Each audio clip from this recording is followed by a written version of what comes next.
Hello, this is Sasha, and I'm coming to you with my 8-week postpartum update after my stillbirth.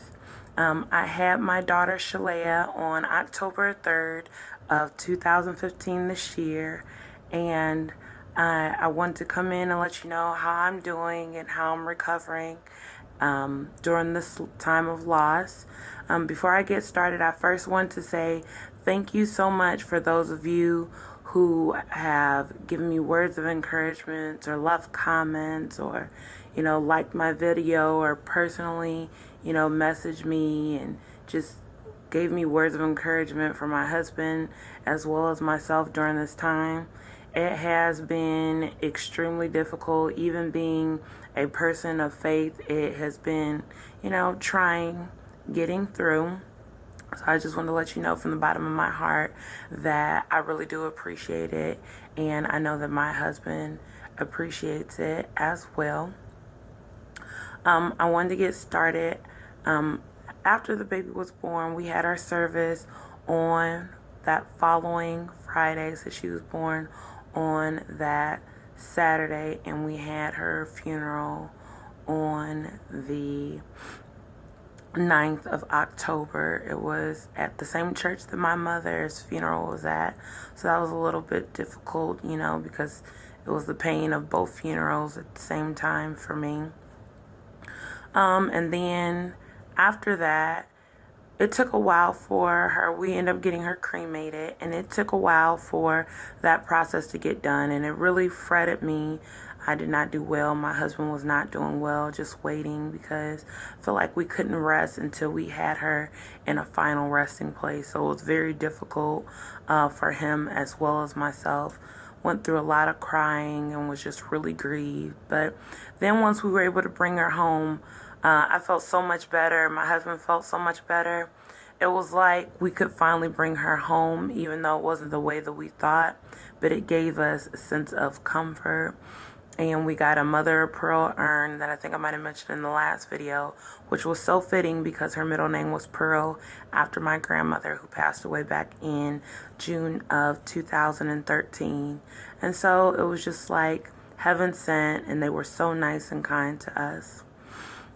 So I stayed at home for about 3 weeks to recover, and that was a process in itself because I was just all over the place. My husband went back to work before I did, and sitting in the house just did me absolutely no good. I had so many grief bursts and breakdowns, and I was in disbelief and shock still.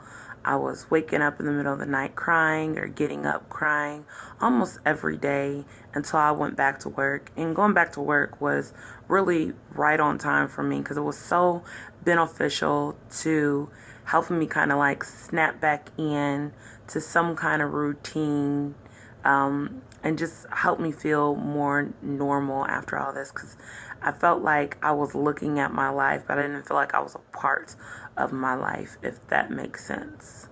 And then literally that first week that I went back to work, because I was off for 3 weeks after Shalaya's birth, that Wednesday, my first week back at work, I got into a car accident and I was hit head on. And the front of my car was severely damaged, and it ended up being around $12,000 worth of the damage. And I still don't have my truck back. And it just, I think at that point, I know at that point, I pretty much broke down. That was my breaking point. That car accident was like, okay, I don't mind taking, a couple hits in life here and there. But I ended up injuring my foot and dealing with that. And then the car was messed up and it was raining and it was on a Wednesday. And I found out that Shalaya had passed 4 weeks ago on a Wednesday. And it was just too much. At that point, I just couldn't handle it. So went home and was off from work a couple days. So I ended up having to get on the cane, and during that time, I felt the need to start doing a lot of meditation and processing. And also during that time, I went back to journaling. When we first found out about Shalaya, I didn't journal right away.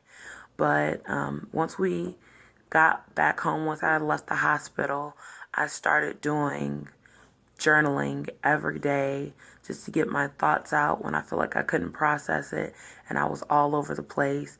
I wrote, and I found writing was soothing to me because it helped me not stay in that sad place too long where I was just devastated and despair. I could write it, and it was like talking to someone. I could read what I thought or felt the previous day, and it was just really helpful for me, kind of like a form of therapy or meditation. So now the car accident has been behind me. It was over a month ago now. I've recovered. I'm off the cane. I'm able to wear closed-toed shoes because my foot was so severely swollen that I could not wear a regular shoe. And it was like being pregnant all over again. And so that's gotten better. I'm still dealing with that. And of course, the bills and whatnot, that was a whole nother story in itself, because it's like you get these medical bills for a child that you don't even get to see grow up. So I had my moments about that as well. Just regular triggers that you have during a loss, just trying to get through the motions in the day. My husband and I talk daily about Shalaya and making her presence known for us, and that's been very therapeutic for not only me but also my husband as well. And there's some special things that we're doing that I really want to share with those of you who've experienced any kind of loss. And it's not just for Shalaya. I'm just going to kind of do things and show you things on how I represent those loved ones that I've lost, such as my mother and my grandparents and my daughter through the holidays.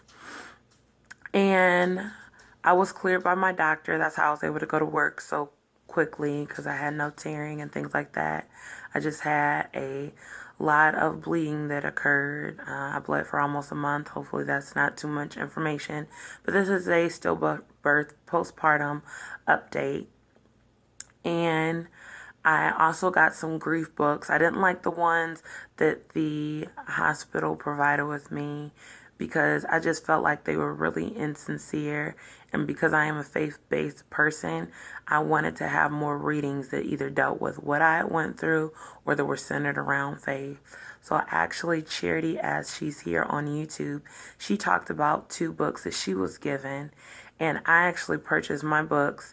They were like $1 and some change. I purchased mine off eBay. And they've really been helpful when I don't seem like I have my thoughts kind of clear. I read a little bit out of those books, and I journal about what I think about reading that certain passage or information. And it's been really helpful and informative for me, just because I don't want this situation to spoil everything about having children, because Lord willing, in the future we will have more kids. And because this was my first child, it's really left a sour note and a sour experience for me because it's been so traumatic. And so I've really had to pray about that daily, because there's a huge fear that still dwells within me on a daily basis about my future and about even being a mother. Just feeling like, am I meant to be or not? But I just take one day at a time. I'm also seeing a grief counselor, and I feel like it's really been helpful to me, and it's been a great blessing to just talk to someone who has no relationship with me prior to, and just can give me open and honest feedback about whatever I'm feeling at that moment in time. So, I understand grief counseling is not for everybody, but it was encouraging. My husband has been to grief counseling, and he has supported me in doing it, and I really feel like it's beneficial. So if that's something that, you've thought about doing, or maybe you're interested in knowing more, I definitely want to update you on how grief counseling is working for me, and maybe be able to give you guys, some of the tips that have been given to me in the future, just to help whoever is in need of help, because I understand this is a very, very taboo subject. You don't hear too many people talking about it. It's uncomfortable for a lot of people. I know when I returned to work, it was very uncomfortable for other people. But, you know, as I told one person, all you do is have to kind of ask the question if you feel comfortable. And not saying anything is also okay as well. It all depends on the relationship you have with me or whatever individual who is going through something, and making sure it comes from a sincere place. Those are the main things. So I really don't want to talk too long. I just wanted to, you know, again, thank all of you for your prayers and your concerns during this time. And thank you so much for the words of encouragement. And, you know, I'm just taking it day by day. As I pray anybody who's going through any kind of situation, any kind of loss, all you can do is take it one day at a time. And you will, you know, one day be like me. I didn't think I could make it a day, and I look back and it's been 2 months. And I'm very thankful and I'm blessed that I've made it this far. And I hope to make it a little bit further. So I really hope you're having a wonderful and blessed day, and that you had a lovely Thanksgiving.